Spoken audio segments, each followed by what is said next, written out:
Merhaba.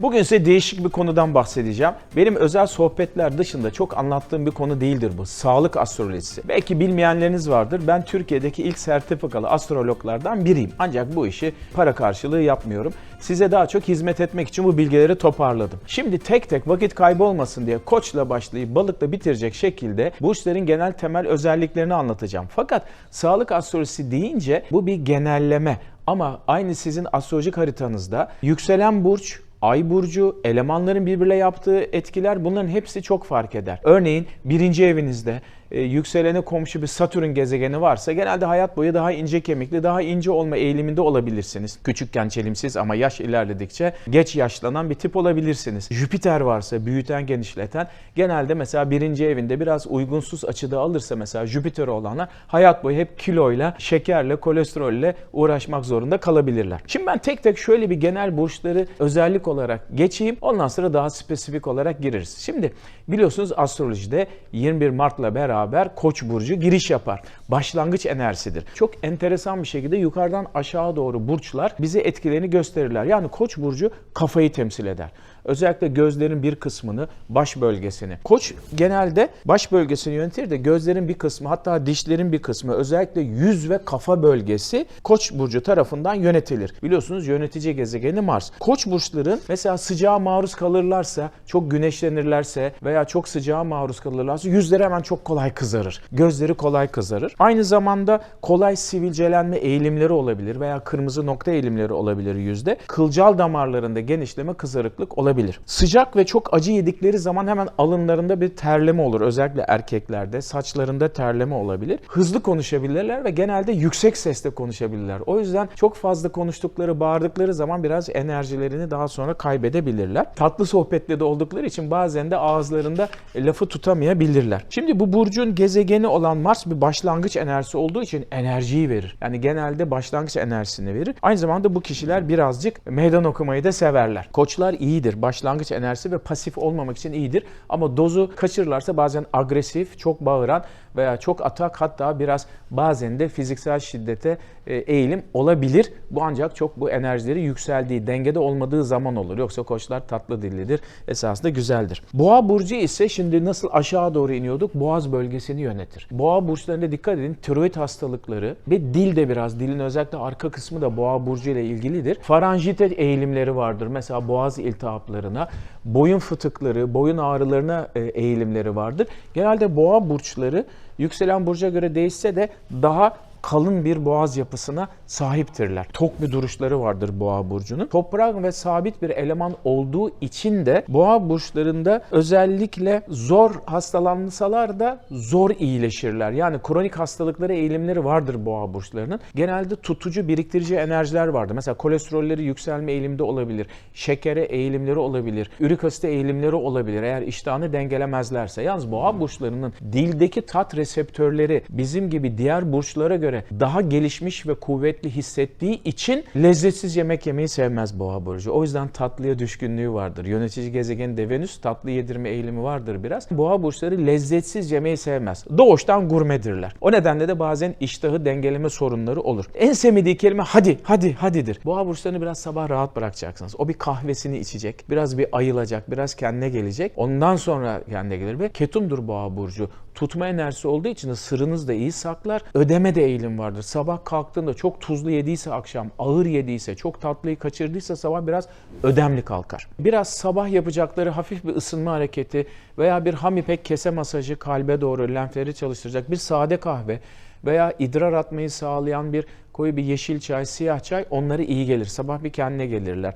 İştahı biraz geç gelir ama sonrasında da sağlam devam eder. Zor hastalanırlar ama hastalandıkları zaman da çok kolay iyileşemeyebilirler. Hafızaları da iyidir. Bazen hemen zıp diye kapmazlar ama öğrendikleri bir şeyi de kolay unutmazlar. Soğuk algınlığı, astım, alerji gibi soğuk ve nemi biriktirme ve buna bağlı alerjiye benzer akıntılı hastalıklara eğilimi vardır. Sonra biraz daha aşağı doğru gidiyoruz. İkizler. İkizler çift organlar. Mesela eller gibi, memeler gibi ve biraz da sinir sistemiyle hafif ilgili. Sinir sistemi çok önemli ikizlerde. Dengede olmadıkları zaman aritmi, ritim bozukluğu, ekstra sistol, hafif ellerde titreme eğilimi olabilir. Çok baskı altında, uykusuz ve aç kaldıkları zaman, stres altında kaldıkları zaman. Ciltleri genelde iyi beslenmezlerse, çok su içmezlerse kuru olma eğilimindedir. Aynı zamanda da stres anında kolay bir panikleme veya bir yorgunluk, enerji düşmesi, bazen hipoglisemi veya bazen tansiyon düşmesi eğilimi olabilir. İyi beslenmeyen, iyi dinlenmeyen, çok yorulan bir ikizler burcu öğleden sonra saatlerinde düşük şeker veya düşük tansiyonla biraz sıkıntı çekebilir. Ciltleri kuru olduğu için alerjiye de eğilimleri vardır ikizler burcunun. Kolay kilo kaybedebilirler ama bir alıp bir verebilirler. Yani biraz dengesiz olabilir. Daha genç yaşlarda iyi de beslenmeyip stres altındalarsa genelde ikizler burcu ince kemikli veya zayıf olma eğilimindedir. Uykuları ise öyle çok derin ve çok ağır bir uyku değildir. Uykusuz, aç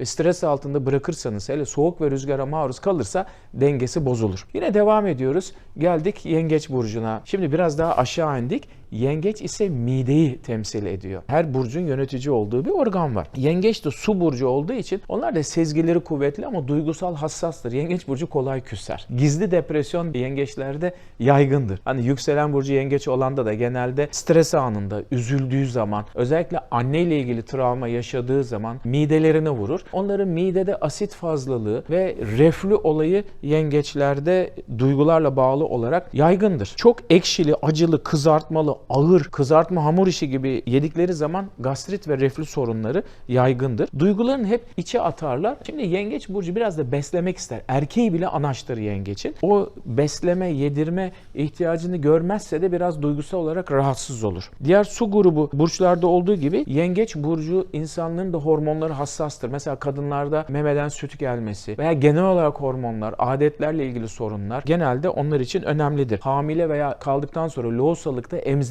çok iyi bir tedavidir aslında yengeçler için. Eğer menopoz döneminde çok kötü beslenirlerse de menopoz dönemi alerjilerle ve çok sıkıntılarla geçebilir. Hormonal bozukluk olup sert menopoz geçirebilirler. İkizler de alerjikti ama daha çok kuru cilt ve buna bağlı alerjilerken yengeçlerde ise daha nemli alerjiler, ıslak alerji daha yaygın. Devam ediyoruz. Aslan. Şimdi yengeçin mideyi de aslanın yönetici organı veyahut da önemli organı kalp. Gerçekten de aslan burçları dikkat etmezse, çok sigara, alkol tüketir, çok yüksek kolesterollü tüketir, egzersiz yapmazsa aslan burçlarında koroner hastalıklar, kalp krizi veya kalp hastalıkları yaygındır. Ateş burcunun sabit elemanı aslan. O yüzden keyfine düşkündür. Aslana öyle boğa burcu gibi çok fazla hadi demekten veya manipüle olmaktan hoşlanmaz.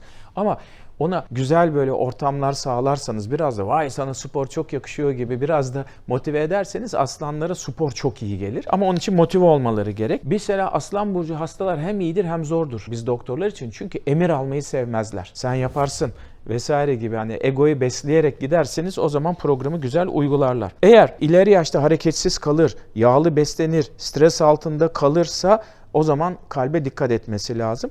Aslanlar tembellik yaparsa o da kalpte yağlanmayı artırır. Kalp damarlarına dikkat edecekler. Obezite hele beraberinde hareketsizlik aslan burçları için baş düşmandır. Yine devam ediyoruz. Buradan biraz daha aşağı indik. Yukarıdan aşağı doğru Başak'a geldik. Başak'ta bağırsaklar önemli. Başak gerçekten çok enteresan bir burç. Ben şöyle diyorum Başaklara. Başak arkadaşınız olsun. Kendisinden başka herkese çok faydası olur. Genelde bağırsakları ve sindirim sisteminin alt bölümünü temsil eder. Başak burcundaki kişiler olayların özünden ziyade detaylarıyla çok uğraşırken biraz obsesif, hatta daha denge bozulursa kompulsif bir duruma düşebilirler. Yani detaylar karşısında o kadar yorulurlar ki olayın özünden kopabilir. Ben hep Başaklara şunu derim. Olayın özüyle ilgilen, detaylarla boğulma.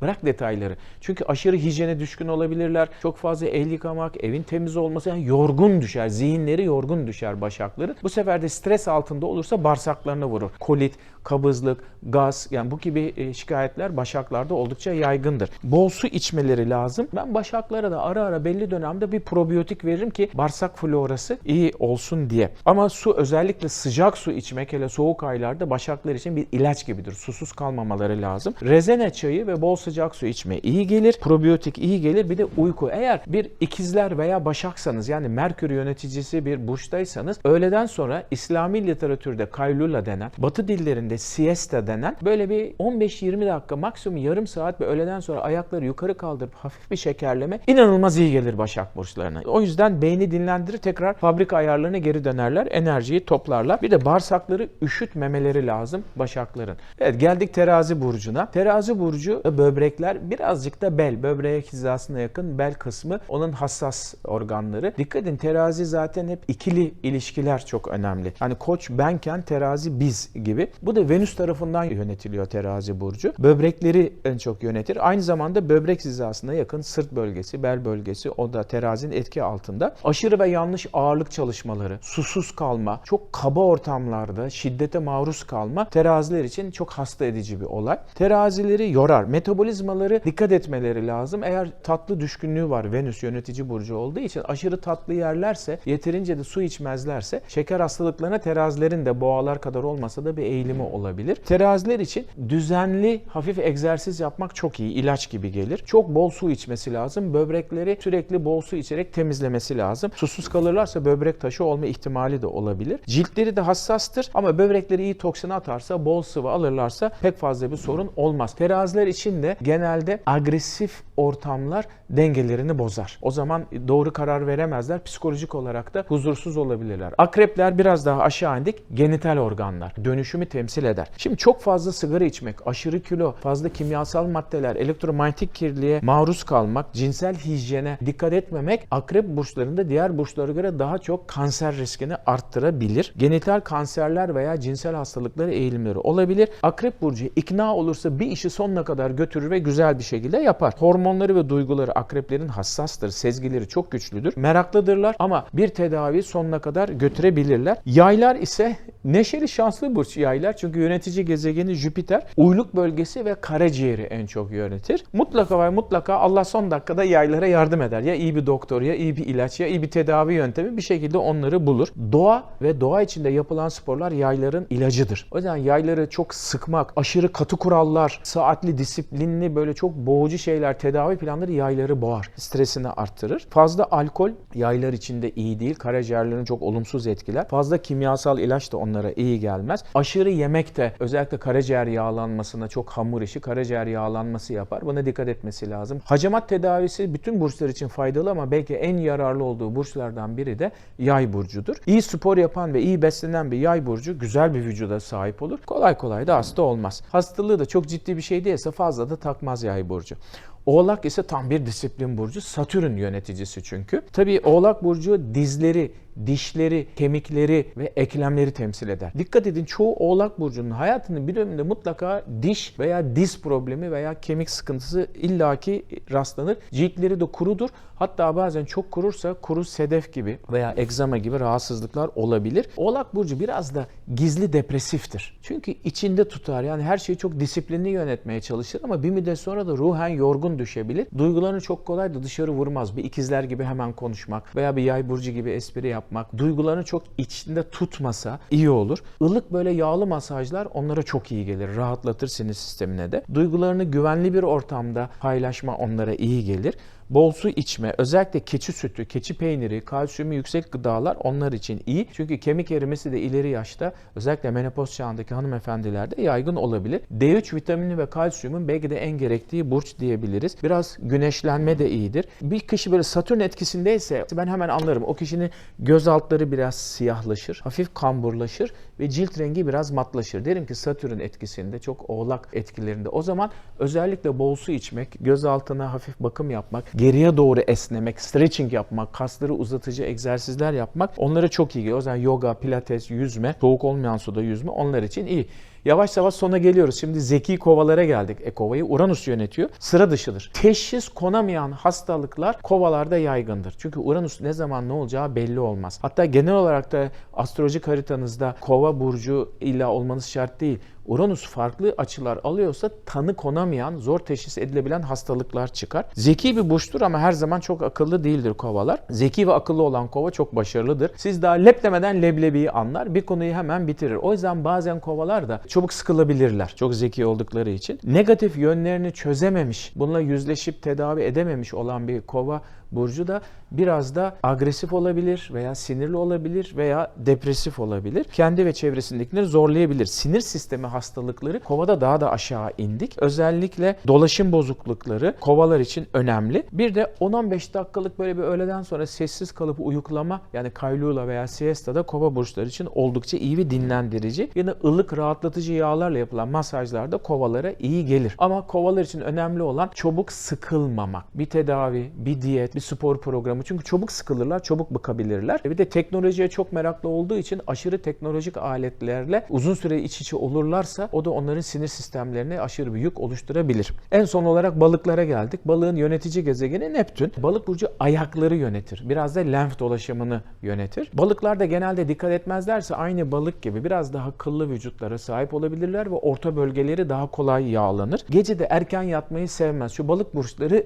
gece kuşları. Ama uyku çok önemlidir. Genelde geç yatar ve çok da erken kalkar. Uykularını almazlarsa böyle biraz düşük olurlar. Sezgileri çok güçlüdür balıkların. Hepsi doğuştan birer medyumatik yetenekleri olan insanlar gibi hassastırlar. Bir şeye bağlanma eğilim vardır balığın. İyi yönde ki maneviyat, felsefe, din vesaire gibi. Bazen olumsuz olabilecek yönde ise alkol, uyuşturucu, depresyon ilaçları gibi, ama balık burcu genelde bir şeye bağlı olmayı tercih eder. Erkekleri de diğer burçlara göre daha kıllı olma eğiliminde. Balık burçları sevgisiz, aşksız, merhametsiz, şefkatsiz pek kalırlarsa ve yoğun stres altında kalırlarsa hormon dengeleri bozulup bir depresyona girebilirler. Eğer iyi beslenmez ve çok tuzu kaçırırlarsa lenfödem, selülit gibi sıkıntıları olabilir. Toksin atamayabilirler. O yüzden onlarda masaj ve su ile ilişkili sporlar onlara iyi gelir. Şimdi biraz da beslenmeden süratlice anlatacağım. Boğalar için lezzet önemliydi ya, ama çok fazla tuzdan uzak durmalılar. Tuzlu cipsler, aşırı tuzlu ağır kızartmalar boğalar için yağlandırıcı, hasta edici. Bol miktarda vitamin ve sebze ağırlıklı beslenmelerinde fayda var. İkizler ise kış aylarında ısıtıcı baharatlar, özellikle zencefil gibi, papatya, ıhlamur çayı onlar için iyi gelir. Yoğurt, ceviz, badem, brokoli, kırmızı et, yumurta sarısı, balık, süt ikizlere iyi gelir. Yengeçler ise fazla asidik gıdalar tüketmemeliler. Reflü ve çünkü ülseri arttırabilir. Mideleri hassastır. Bol su içmek, hafif belki bazen alkali su, marul, salatalık, lahana, tuzsuz taze peynirler onlar için iyi. Aslanlar ise bol miktarda az yağlı proteini almalılar. Özellikle yazın aşırı sıcak ve çok kuru gıdalardan ziyade sulu serinletici gıdalar onlar için iyidir. Turuncu sarı renkli sebzeler, meyveler onlar için iyi. D vitamininden kışın bile eksik kalmamaları iyi. Magnezyum fosfat aslanlar için oldukça önemli. Başaklar ise bol su ama yazın dahi çok soğuk olmayan su içmelerinde fayda var. Kabız olmamak için de sulu gıdalar ve posalı gıdaları tüketmeli ve işte kefir gibi, kombu çayı gibi, tarhana çorbası gibi, doğal yoğurt gibi, yani bu tarz bol probiyotik almalarında fayda var. Çorba başaklar için ilaç gibidir ve sıcak bitki çayları. Aşırı acı, aşırı baharatlı ve aşırı şekerli gıdalar bağırsak floralını bozar. Yağlı ve tuzlu yiyeceklerden de fazlasından uzak durmaları lazım. Teraziler zaten bol su içmeli, tek seferde ağır yemek yerine uzun süre aç kalmadan beslenmeli. Keza ikizler de öyle. Fazla şekerli ve fazla karbonhidratlı yemeği severler ama çok yerlerse şekerleri yükselebilir, kilo alabilirler. Baklagiller, soğan, işlenmemiş et, kestane, havuç, tereyağı, sarımsak, yeşillik terazi burcu için iyidir. Akrepler gün içinde yemek saatlerine dikkat etmeli ve öğün atlamamalıdırlar. Abur cuburdan uzak durmalı, dengeli beslenmeli, vitamin ve mineral dengelerine dikkat etmeli, korumalılar. Siyah üzüm, kayısı, portakal, erik, biber, maydanoz, taze balık ve lifli sebzeler sofralarından eksik olmamalı. Yaylar ise bol protein almalı. Özellikle egzersiz yaparlarsa yeterince protein alan bir yayın çok güzel, kaslı, güzel bir vücudu olur. Yeşillik de keza. Yayların da aşırı alerjik gıdalar, acı baharatlar, özellikle yazın sıcakta alkolden uzak durmaları, aşırı sıcak ve aşırı acı besinlerden yazın kaçınmalarında fayda var. Zerdeçal yaylar için oldukça iyi. Oğlaklar daha erken yaşta şikayet olmasa bile kalsiyum ve D3 vitamini almaları önemli. Lahana, kereviz, brokolinin özellikle sapları, yağsız dana eti, inek sütü ama özellikle keçi sütü, keçi kefiri, keçi peyniri, tam buğday ve incir oğlaklar için oldukça iyi. Onun dışında kovalar da tatlıya düşkün. Fazla tatlı tüketmemelerinde fayda var. Turp, ıspanak, semizotu, lahana, marul, mercimek, elma, şeftali kova burcu için iyidir. Balıkların ise fazla tuzdan uzak kalmalarında fayda var. Bol su içmeleri ve masaj onlar için oldukça iyi. Peynir ürünleri ama çok tuzlu, çok yağlı olmayan taze peynirler, yeşil lifli yapraklı sebzeler, badem, ciğer, baklagiller balık burcundaki insanlar için iyi. Tabii her burcun baharatları da var ama bu uzun bir video oldu. Bundan sonrası harika bir video gelecek. Günlere göre taşlar, renkler ve uğurlu enerji ile ilgili püf noktaları. Bizi YouTube kanalına abone olarak izlemeye devam edin.